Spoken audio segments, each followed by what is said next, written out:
history of America is the history of rich white men telling not rich white people that their enemies are black and brown. It starts in the colonies of what would become the United States. Let's remember, during the colonial period, mid-1600s, there was no such thing as white people.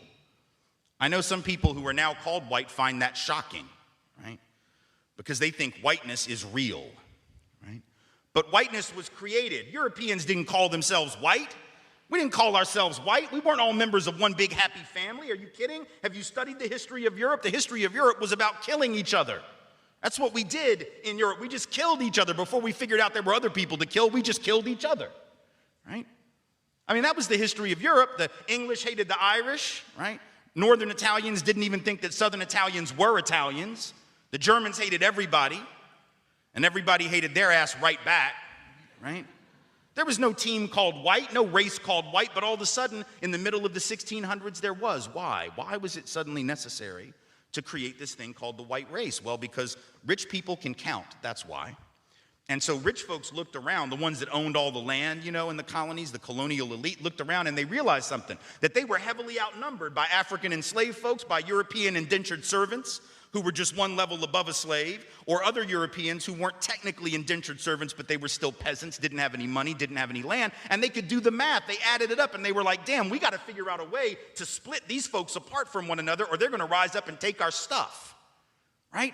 Because after a while, these black folks who were enslaved Africans and these quote-unquote white folks who were poor Europeans are going to figure out they're all getting played by these rich people, right? So ultimately, the rich figure out they got to come up with some way to get somebody in that group on their team. The easiest thing is to get the poor Europeans, right? Because at least they look like you. They sort of share some of the customs and the culture. So they all of a sudden create this thing called whiteness, and they say, now you're part of the club.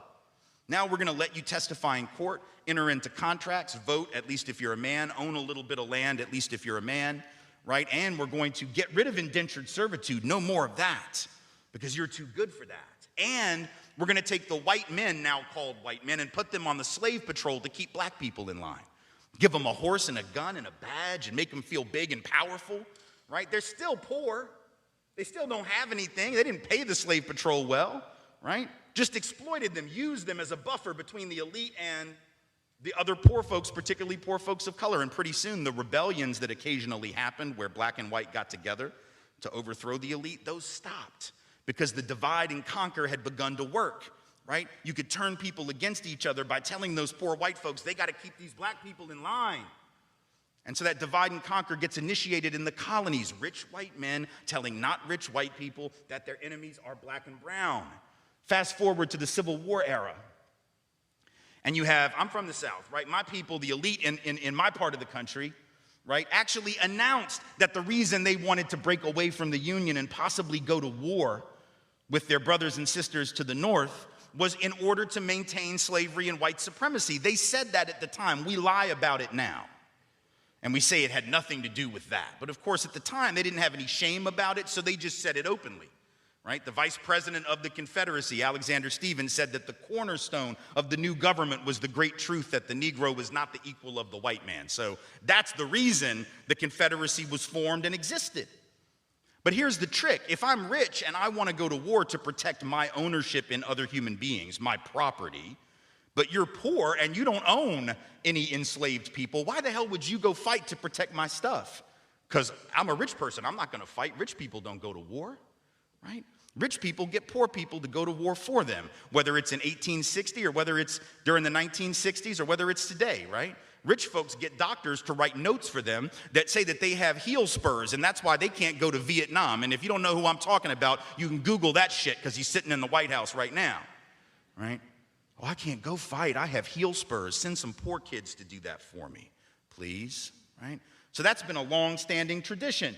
So the rich have to figure out a way to convince the poor to go fight for them. But that's a hard thing. That's like a hard sell, right? Like, how the hell, why would you do that? Why would you go fight to protect my property rights when you don't own anything? The only way you would do it is if that rich person comes to you and says, hey, listen, you gotta go fight because we gotta maintain our way of life, because if these people get free, they're gonna take your jobs. No, fool, they already got your job. That's how it works, right? Because if I'm white and I got to charge you $1 a day to work on the farm, but you can get a black person to do it for nothing because you own them. Guess who got the job? Free got the job, right? So in a sense, poor white folks would have been better off joining with black folks to overthrow the slave system. That would have raised the wage floor of all working people. But they got tricked by rich white men telling them that their enemies were black and brown. Fast forward to the 1930s. And you have white labor leaders. They're not even the elite, right? The labor leaders are not the elite, but they're the elite within the labor movement. And even they had fallen for it at this point. So they didn't want to integrate their unions. And they would say things like, well, we can't have black people and Mexicans and Chinese folks in our unions because if we do that, it's going to reduce the professionalism of our craft. We have to maintain the integrity of our profession. No, fool, you need more people in the damn union is what you need. And if you don't let those folks in, guess what happens when you go out on strike? Who is the boss going to use to replace you? They're going to replace you with the very same black and brown folks that you didn't want to work next to, right? And so at the end of and then you're going to blame them for taking your job rather than the white rich dude for giving it to them, right? Divide and conquer, telling not rich white folks that their enemies are black and brown. And now we fast forward to the president. We got the president of the United States becoming president on the basis of that same rhetoric.